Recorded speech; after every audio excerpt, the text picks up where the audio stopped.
Il est 8h38 du matin, je viens de me réveiller, on est dimanche, et j'ai soudainement envie de faire une roue libre, comme avant. Et comme ça fait longtemps que des gens m'en réclament, eh ben, je vais la faire. Voyons déjà voir quel temps il fait dehors. Oh, c'est un temps à roue libre. Parfait.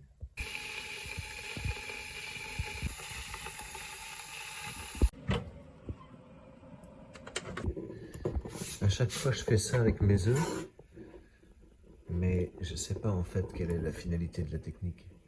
Là, il s'arrête de rouler, je sais toujours pas s'il est cuit ou cru. Contrôle du gonflage, on est pas mal. Étant donné que j'en ai pas fait depuis longtemps, je pense que ça va être une roue libre un peu longue, mais j'espère que vous l'apprécierez. J'ai essayé de la monter pour midi, 13h. Si elle sort à 14h, c'est que j'ai échoué. Vous pourrez me faire un bout en commentaire. Si elle sort avant, bravo. Hier, je regardais une émission, c'était 13h15 le dimanche, mais je la regardais vraiment avec un jour d'avance finalement, ou plutôt quelques semaines de retard. Et il n'était pas 13h15, mais quand même, j'ai regardé quoi.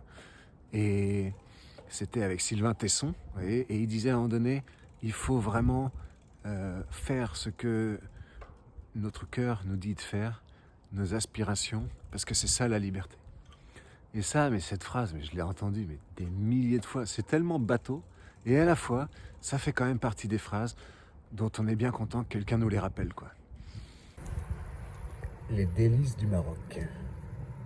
Je trouve ça super qu'il y ait un truc qui s'appelle les délices du Maroc. Pour les gens qui, par exemple, n'ont jamais l'occasion d'aller au Maroc, bah, ils peuvent quand même avoir accès aux délices du Maroc. C'est magnifique. C'est un des bons points de la mondialisation finalement. Je ne sais pas si ça vous arrive à vous. Parfois, je mange dans un resto indien et j'ai l'impression, c'est bête, hein, mais d'avoir fait une bonne action. Parce que j'ai donné de l'argent à des Indiens. C'est vraiment un truc dont je ne suis pas fier, hein, mais je ressens ça, quoi. Et parfois même après, on me demande de l'argent et je dis non, j'ai déjà mangé enfin, je viens de donner à des Indiens, quoi. Je le dis pas expressément, mais c'est une façon de refuser dignement dans ma tête. C'est-à-dire que mon cerveau n'est pas en conflit avec moi-même. Et ça, souvent, c'est le problème.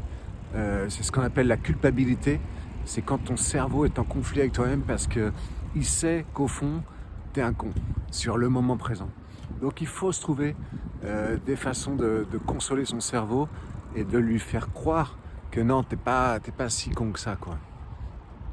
Je pense que c'est un peu... je sais pas comment on pourrait appeler ça, mais c'est intéressant comme mécanisme qui permet de se faire... de se pardonner à soi-même, en fait, en quelque sorte. J'ai lu dans un bouquin qu'il y avait deux types d'artistes.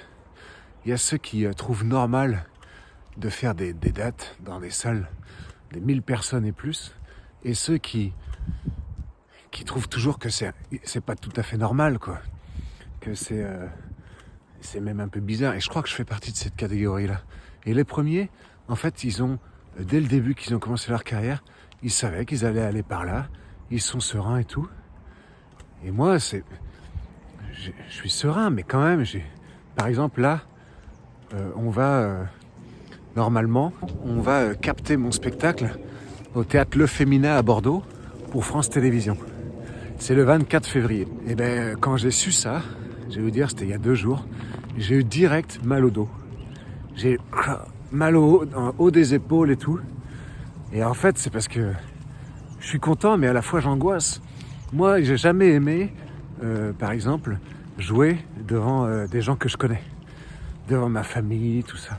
Parce qu'il y a une forme, je crois, à la fois de pudeur et manque de confiance en moi, sans doute, qui fait que je remets tout en doute, quoi. Je suis en train de jouer et tout d'un coup, je me dis, mais ça, est-ce que ça va lui parler, lui plaire ? Est-ce que je vais pas trop loin ? Est-ce que je devrais pas ? Tu vois, alors qu'en fait, mon spectacle, c'est pas du tout un truc complètement intimiste ni rien, quoi. Mais je sais pas. Et là, j'ai l'impression qu'en faisant ça à la télé, mais je vais avoir tous les gens que j'ai en tête, les bras croisés, en chaussons, devant leur téléviseur, à se dire, alors, qu'est-ce qu'il va bien nous raconter ? pour essayer de nous faire rire.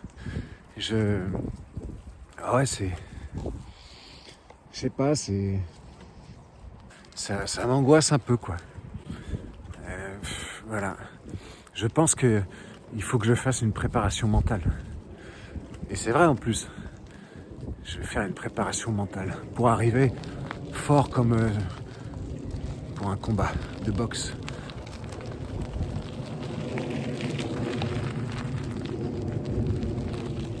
Quand tu tiens pas ton téléphone, tu vas plus. Voilà, donc c'est ça que je voulais aborder aujourd'hui, c'est le thème du combat mental. Comment faire pour faire fi des caméras, pour y aller, et ce spectacle que j'ai joué 200 fois peut-être, qu'il soit comme quand je le joue dans une salle de 100 places ou 200 places, qu'il soit cool, que je sois à l'aise avec les gens, que je me prenne pas la tête, que je fasse pas une montagne du fait qu'il y ait des caméras et qu'il y ait potentiellement derrière des milliers de téléspectateurs, quoi. Mais faire fi de ça, c'est vraiment dur. Je vous le dis, c'est très très dur, quoi. Là, pour le moment, quand j'ai su ça, j'ai vraiment eu mal au dos. Donc, il va falloir faire du travail, quoi. C'est super les gens qui font du VTT comme ça le dimanche matin. C'est fou parce que moi, je fais vraiment rien le week-end, quoi. Ça me vient même pas à l'esprit, alors que je pourrais appartenir à un petit club comme ça me changerait les idées. C'est un truc auquel je devrais songer. Parce que c'est agréable le VTT, quoi.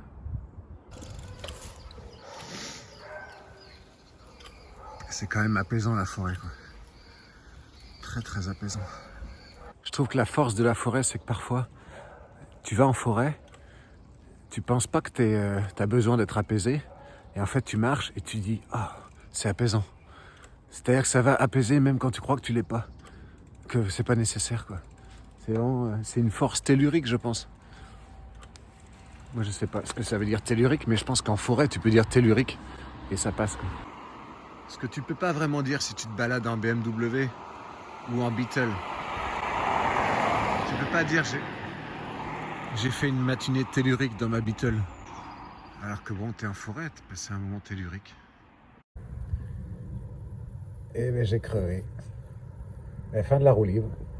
Par contre, regardez, il y a quand même la boîte aux lettres. Elle est belle. Il y a vraiment des gens qui ont de la créativité, quoi. Ça fait plaisir.